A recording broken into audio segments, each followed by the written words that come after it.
Hello, hope you've had a lovely day. Are you ready for chapter 18? It's called Home. Soon we had left the village behind us and were in the open country. There was no one else in sight, just the two of us, my father and I, tired but happy, striding out along the curvy country road in the light of the moon. I can't believe it, my father kept saying. I simply cannot believe we pulled it off. My heart is still thumping, I said. So is mine. But oh, Danny, he cried, laying a hand on my shoulder. Didn't we have a glorious time? We were walking right in the middle of the road, as though it were a private driveway running through our country estate, and we were the lords of all we surveyed.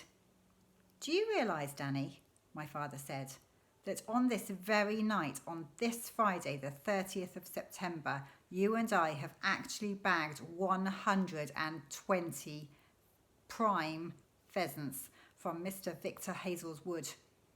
I looked at my father. His face was light with happiness and his arms were waving about all over the place as we pranced along the middle of the road with his funny iron foot going clink, clink, clink. Roasted pheasant, he cried out, addressing the moon and the entire countryside. The finest and most succulent dish on earth. Let's check. If you can see that.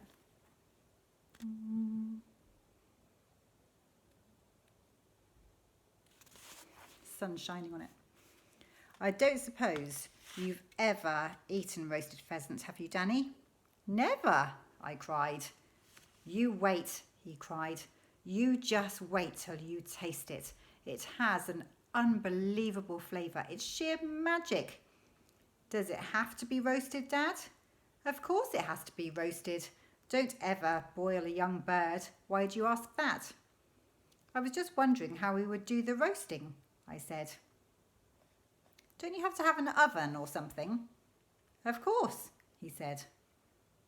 But we don't have an oven, Dad. All we've got is a paraffin burner. I know, he said, and that is why I have decided to buy an oven. Buy one? I cried. Yes, Danny. With such a glorious stock of pheasants on our hands, it's important that we have the proper equipment. Therefore, we shall go back into the village tomorrow morning and we shall buy an electric oven. We can get one at Wheeler's and we'll put it in the workshop. We've got plenty of electric plugs in the workshop. Won't it be very expensive? No expense is too great for roasted pheasant, my father announced superbly. And don't forget, Danny, before we put the bird in the oven, we have to lay strips of fat bacon across the breast to keep it nice and juicy. And bread sauce too. We shall have to make bread sauce. You must never have roasted pheasant without lashings of bread sauce. There are 3 things that you must always have with roasted pheasant. Bread sauce, chipped potatoes, and boiled parsnips. There was half a minute's silence as we both allowed ourselves the pleasure of dreaming about these beautiful foods. And I'll tell you what else we need to get, my father said. We've got to get one of those deep freezers where you can store things for months and months and they never go rotten. Dad, I said. No, but don't you realise, Danny, that even after we've given away the birds to all our friends, to Charlie Kinch and the Reverend Clipstone and Doc Spencer and Enoch Samways and all the rest of them, there'll still be about 50 left for us. That's why we are going to need a deep freezer. But it'll cost the earth, and worth every penny of it, he cried. Just imagine, Danny, my boy, any time we fancy a nice roasted pheasant for our supper, all we've got to do is open the lid of the freezer and help ourselves. Kings and queens don't live any better than that.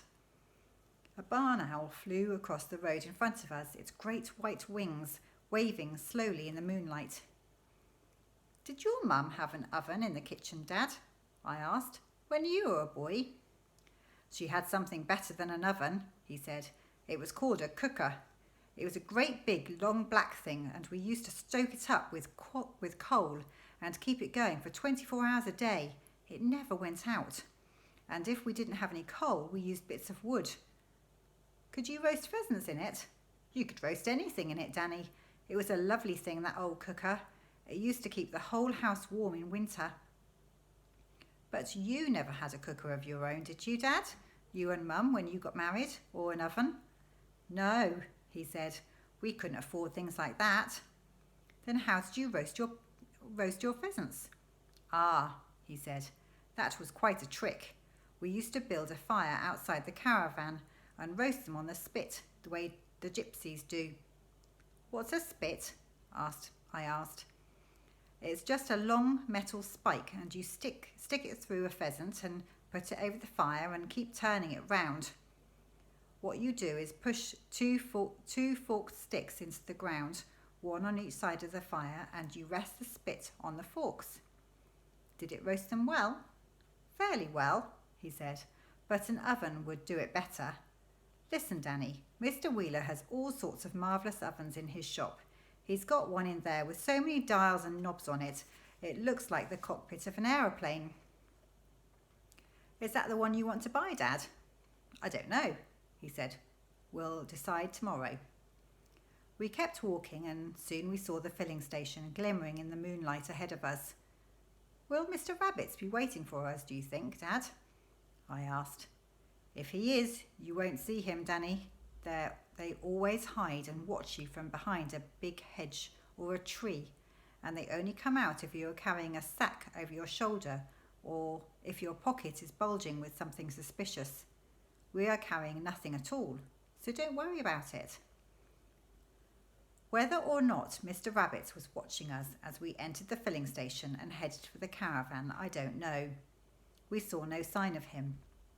Inside the caravan, my father lit the paraffin lamp, and I lit the burner and put the kettle on to make us a cup of cocoa. That, my father said, as we sat sipping our hot cocoa a few minutes later, was the greatest time I've ever had in my whole life. And that's the end of the chapter. Night night.